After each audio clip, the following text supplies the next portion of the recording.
भगवत गीता में कृष्ण कहते हैं कि वह व्यक्ति बुद्धिमान है जो कर्म को समझता है, कर्म की गति को समझता है।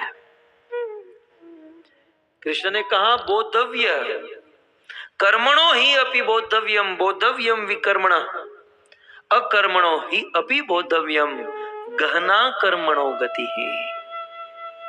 कृष्ण ने कह दिया कि कर्म की गति को कोई नहीं समझ सकता। कर्म की गति माने आज हम लोग किस कर्म की सजा भुगत रहे हैं और आज जो कर्म कर रहे हैं उसकी सजा कब कहां कैसे मिलेगी हम कोई नहीं जानते हैं, क्योंकि गहना कर्मणो गति, कर्म की गति एकमात्र भगवान जानते हैं। लेकिन फिर भी कर्मण ही अपि बोद्धव्यम, फिर भी कर्म के बारे में समझना चाहिए। आज हमारे जीवन में जो भी घटना घट रही है ये कर्म के कारण घट रही है। कुछ लोग कहते हैं मेहनत करो मेहनत करो, मेहनत करने से पैसे मिलेंगे, लेकिन हमने इस संसार में देखा है कि कुछ लोग रात दिन मेहनत करते हैं, रात दिन मजदूरी करते हैं। भारत में आपने देखा होगा सुबह से लेकर शाम तक वो हाथ गाड़ी खींचते हैं, माल उठाते, वजन उठाते हैं, शाम को 100-200 रुपये कमाते हैं। कितनी मेहनत। और कुछ लोग ऐसे हैं जो एयर कंडीशन ऑफिस में बैठे हैं, 2-3 फोन घुमा देते हैं तो 1-2 मिनट में 2-5 लाख रुपया कमा लेते हैं। यदि मेहनत करने से ही पैसा मिलता तो वो तो सुबह से लेकर शाम तक मजदूरी कर रहा है, उसको ज्यादा मिलना चाहिए है? ऐसा क्यों? कई बार आप लोगों के जीवन में भी होता होगा कि हम लोग इतनी अच्छी भक्ति करते हैं, हम कभी किसी का बुरा नहीं करते, हम कभी किसी का बुरा नहीं सोचते, फिर भी हमारे साथ बुरा क्यों हो रहा है? और ये भी देखते हैं कि कुछ लोग बहुत गलत काम करते हैं, मांस खाते हैं, शराब पीते हैं और न जाने क्या क्या काम करते हैं, लेकिन फिर भी वो आनंद लूट रहा है। हम अच्छा काम कर रहे हैं, हम दुखी हैं, और जो बुरा काम करते वो सुखी हैं। ये सब क्या है? ये और कुछ नहीं, ये एक और मात्र एक कर्म का फल है। ये कर्म का फल है।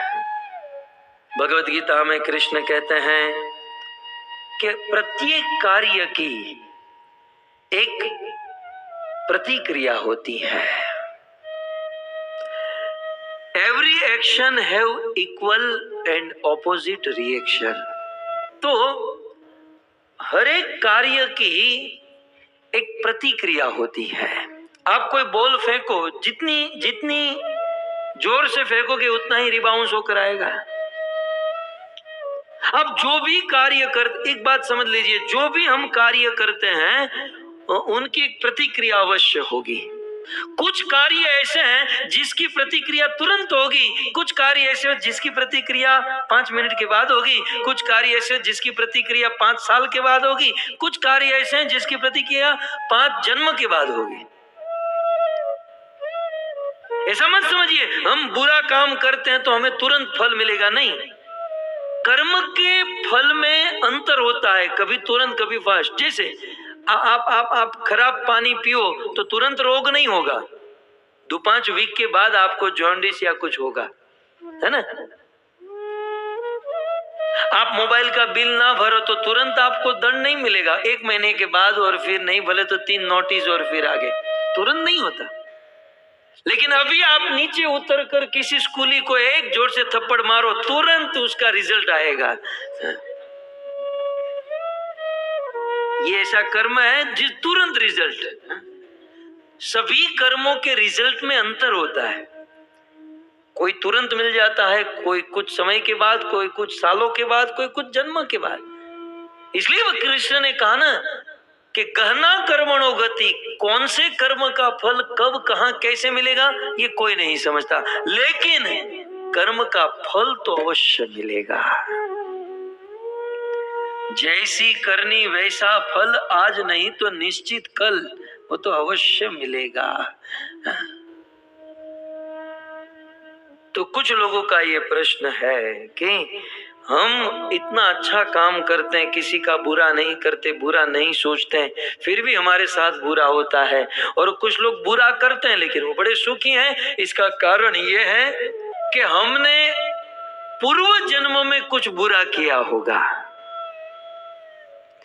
हमने पूर्व समय में या पूर्व जन्म में कुछ गलत, कुछ बुरा किया होगा, जिसका फल आज हमें दुख के रूप में मिल रहा है। कितने भी माथा मारो लेकिन पैसे नहीं कमा पा रहे हैं।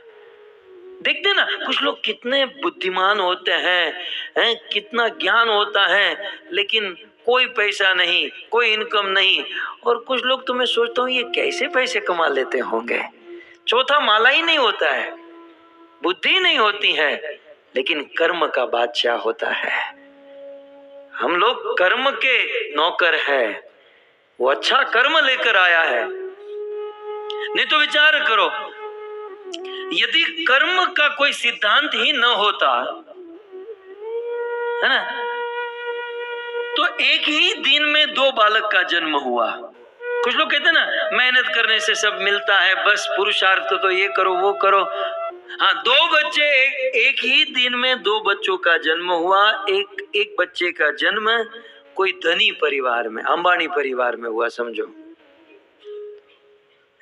और एक बच्चे का जन्म किसी मजदूर झोपड़ी में रहने वाले के घर पर हुआ। जन्म से ही करोड़पति, अरबपति, और एक बच्चा कुछ किया तो नहीं, दोनों ने कुछ किया नहीं, हाथ पांव तो नहीं मारा, लेकिन ये दोनों आए हैं कर्म को लेकर आए हैं। कुछ लोग कहते ना, खाली हाथ आए हैं खाली हाथ जाएंगे। झूठ, कोई खाली हाथ नहीं आता, कोई खाली हाथ नहीं आता। हम जब आते हैं तो कर्म की गठरी साथ में लेकर आते हैं, और जब हम जाते हैं तो अनेकों कर्म की गठरी साथ में लेकर जाते हैं। जन्म से ही करोड़पति बनना वो कर्म लेकर आया है, और जन्म से ही इतना दुखी परिवार में जन्म लेना ये अपना कर्म लेकर आया है। पूर्व में अच्छे कर्म किए थे तो सुखमय परिवार में जन्म, बुरे कर्म किए थे तो बुरे परिवार में। इस संसार में हमारे जीवन में जो परिस्थिति आ रही है, समझिएगा वो हमारा कर्म है। और कभी भी परिस्थिति को बदलने का प्रयास मत कीजिएगा, पूरा जीवन निकल जाएगा, परिस्थिति नहीं बदलेगी। कि कर्म एक ऐसी चीज है जिसे कोई नहीं बदल सकता, कोई नहीं। मैंने तो अनुभव किया जीवन में। हमारा क्या है ना, खास करके मैं डिवोटियों को बताता हूँ, थोड़ा सा सेट हो जाएंगे फिर भक्ति करेंगे, वो सेट जीवन में होगा ही नहीं, मतलब भक्ति कभी होने वाली नहीं है। भजन ऐसी चीज है, जैसी स्थिति हो, जैसी परिस्थिति हो, स्थाने स्थिता शुद्धिगता तनुवाक मनोरवीर कर लेना चाहिए। परिस्थिति को मत बदलो, जैसी परिस्थिति। इसलिए तो हमारे वहां गाते ना, सीताराम सीताराम सीताराम कहिए, जाहि विधि राखे राम ताहि विधि। मुख में हो राम नाम, राम सेवा हाथ में। तू अकेला नहीं प्यारे, राम तेरे साथ में। विधि का निधान जान, हानि लाभ सहिए। जाहि विधि राखे राम, ताहि विधि रहिए। जाहि विधि राखे राम, कर्म में जो लिखा है, जैसा लिखा है, जैसी परिस्थिति आई उस परिस्थिति में ढलना सीखो और अपना कर्म करते जाओ। आज हमारे जीवन में जो जो परिस्थिति निर्माण होती है उसे अपने पूर्व का कर्म समझिए, और वह कर्म भोगतना ही हो। बुद्धिमान व्यक्ति अपने कर्म को भोगता है, और मूर्ख आदमी, डरपोक आदमी कर्म से भागने का प्रयास करता है। ये सुसाइड करने वाले लोग हैं बहुत कम, छोटे कलेजे वाले लोग। जीवन में विपरीत परिस्थिति आती है, कुछ बुरी परिस्थिति आती है, सुसाइड कर लेते हैं। और उससे भी गए गुजरे डिवोर्स देने वाले हैं। ये जो पत्नी मिलती है, पति मिलता है, बच्चे मिलते हैं, ये हमारा कर्म है। उस कर्म से आप कितना भागोगे? आप इस पत्नी से भागे तो कहीं उससे भी हुए एना माथा नहीं मर से वहां, और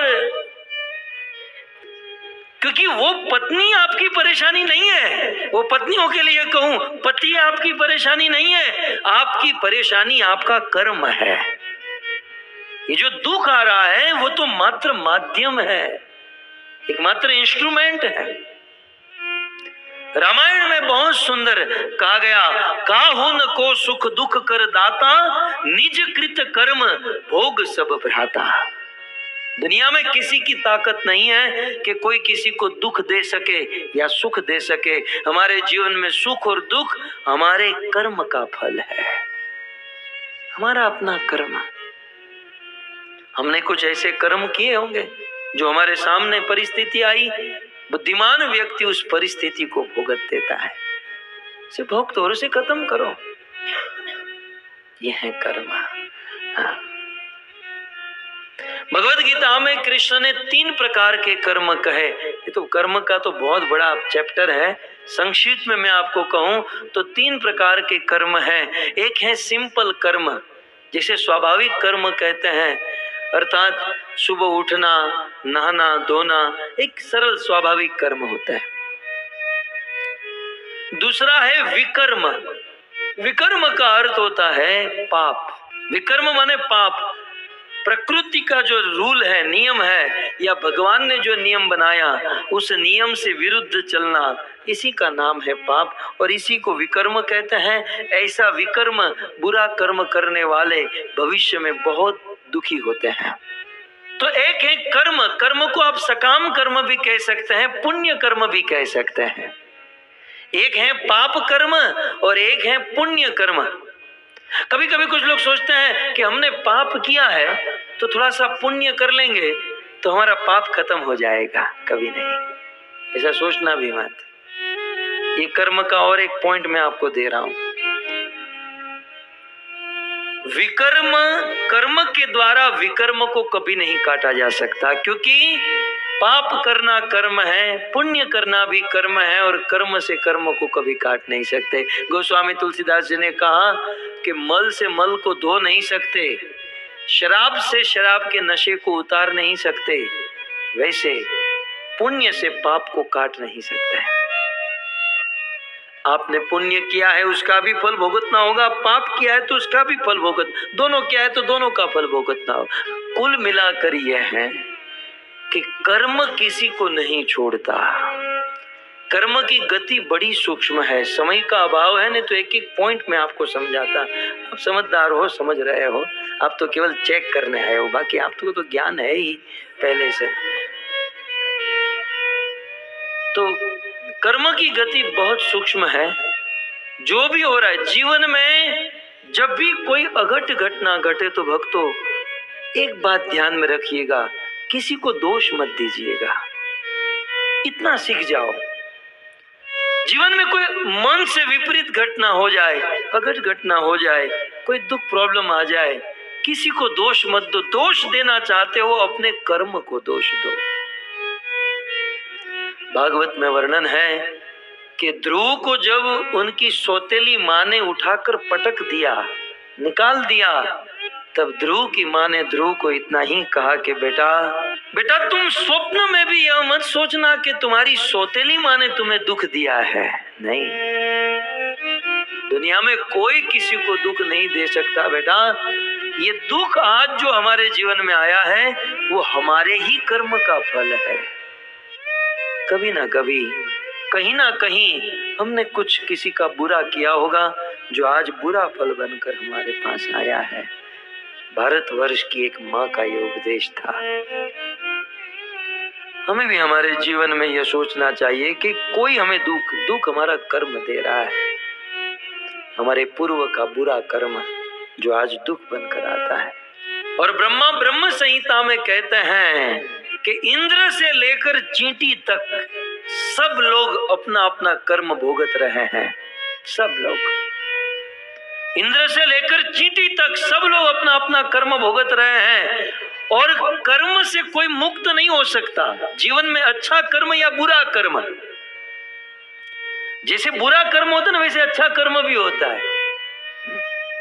हमें ही देख लो, हमें कभी कभी कुछ नहीं खाना होता है लेकिन इतना प्लेट प्रसाद होता है और इतना फोर्स होता है, खा लो खा लो खा लो खा लो। हम समझते हैं ये कर्म है हमारा।